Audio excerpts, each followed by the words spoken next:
مفتی صاحب میں شادی شدہ ہوں اور ملک سے باہر رہ رہا ہوں بیوی کے بغیر.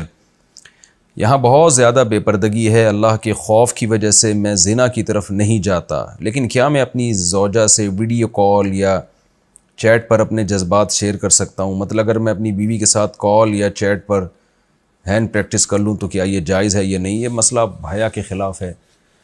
بہت زیادہ پوچھا جاتا ہے اور بہت سارے لوگ اس میں مبتلا ہیں، اس لیے میں نے اس کو پڑھ لیا اس مسئلے کو.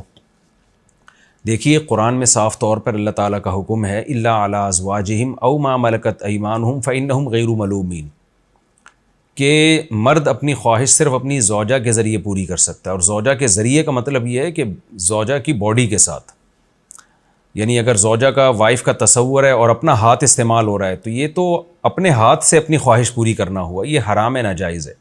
تو آپ صرف زوجہ کے ساتھ فزیکل ریلیشن کر سکتے ہیں، یعنی زوجہ کا ہاتھ بھی استعمال ہو سکتا ہے کیونکہ وہ زوجہ کی باڈی ہے، باڈی کا پارٹ ہے. تو اپنا پارٹ اپنی باڈی سے انسان اپنے آپ کو ڈسچارج نہیں کر سکتا، یہ اصل مسئلہ ہے.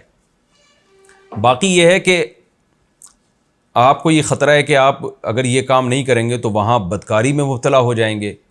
دیکھیں اصولی بات یہ ہے کہ جو ہینڈ پریکٹس ہے نا، اس سے انسان کے جذبات کی تسکین نہیں ہوتی بلکہ اور زیادہ جذبات بھڑکتے ہیں. وقتی طور پہ تسکین ہوتی ہے، یہ نشے کی طرح ہے. ایسے نشہ ہوتا ہے نا، یعنی ایک صاحب کہیں کہ میں جب تک چرس نہیں پیتا مجھے سکون نہیں ملتا. تو بھائی آپ کو اس لیے سکون نہیں ملتا کہ آپ چرس پی پی کے چرس کے عادی ہو چکے ہیں. اگر آپ چھوڑ دیتے تو آپ کچھ وقت کے بعد اپنے جذبات پہ آپ کو قابو آ جاتا. اب آپ بتائیے نا، پہلے بھی لوگ 2-2 سال 3-3 سال گھروں سے باہر رہتے تھے اور عفت پاک دامنی کے ساتھ زندگی گزارتے تھے، اپنے جذبات پہ کنٹرول کرتے تھے. اور ویسے بھی جو باہر ملک میں دنیا جاتی ہے، لوگ جاتے ہیں، وہ بتاتے ہیں کہ ہمیں اگر ہم 2-3 مہینے اپنے آپ پہ کنٹرول کر لیں تو پھر ہم یوز ٹو ہو جاتے ہیں اس ماحول کے، پھر ہمیں برائی کا خطرہ نہیں رہتا. یہ ان لوگوں کے تجربے میں شیئر کر رہا ہوں جو فارن کنٹریز میں گئے اور جاتے ہی ان پہ ایک عجیب شہوت کا ایک جنون سوار ہوا، لیکن کہتے ہیں ہم نے اپنے آپ کو کنٹرول کیا. 2-3 مہینے ہمیں ٹینشن ہوئی، پھر ہم اس ماحول کے عادی ہو گئے. پھر ہمیں وہ جو برہنہ لباس میں گھومتی لڑکیاں اور یہ سب چیزیں دیکھ کر ہمیں پھر ایسا نہیں ہوتا تھا کہ ہم زنا کی طرف جائیں. تو اس لیے میرا پہلا مشورہ آپ کو یہی ہے کہ آپ اپنے جذبات پہ کنٹرول کریں، نظر کی حفاظت کریں جس حد تک ممکن ہو. اور جذبات بنتے ہیں خدا نخواستہ تو روکیں اپنے آپ کو، زنا کی طرف نہ جائیں اور نہ ہینڈ پریکٹس کی طرف جائیں. لیکن بہرحال وائف کے ساتھ کال کے ذریعے اگر آپ اپنے آپ کو ڈسچارج کرتے ہیں تو بہرحال یہ زنا سے کم درجے کا گناہ ہے. تو زنا کی طرف تو کبھی کسی قیمت پہ آپ کو جانے کی اجازت نہیں. بدکاری تو بدکاری، اس پہ تو اسلام میں سخت سزا ہے. اسلام یہ کہتا ہے کہ جو شادی شدہ مرد زنا کرتا ہے اس کو پتھروں سے مار کے ہلاک کیا جائے گا. اتنا بڑا جرم، یعنی اس سے بڑی سزا اسلام میں کوئی ہے نہیں. تو زنا کی طرف تو آپ نہ جائیں. بہرحال یہ اس سے کم درجے کا گناہ ضرور ہے، زنا کے برابر نہیں ہے.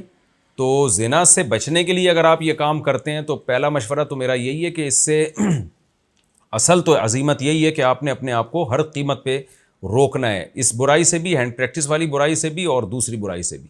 لیکن بہرحال زنا سے بچ کے اگر آپ یہ کام کر لیتے ہیں تو زنا سے بہرحال کم درجے کا گناہ ہے.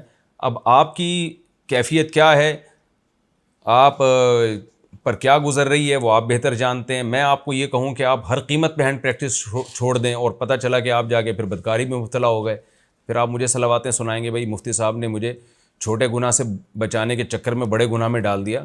تو ہر آدمی اپنے حالات بہتر جانتا ہے. میں صرف مفتی ہونے کی حیثیت سے یہ بتا سکتا ہوں کہ گناہ دونوں ہیں. زنا بڑا گناہ ہے، یہ چھوٹا گناہ ہے.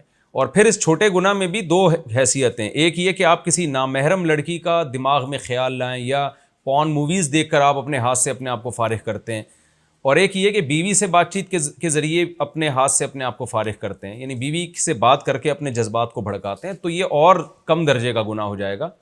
اس لیے کہ ہینڈ پریکٹس میں بھی 2 طرح کے ہے نا. ایک ہینڈ پریکٹس یہ کہ آپ کسی غیر محرم عورت کا تصور کر کے اپنے آپ کو ڈسچارج کر رہے ہیں تو یہ بھی گناہ ہے، لیکن یہ زیادہ گناہ ہے.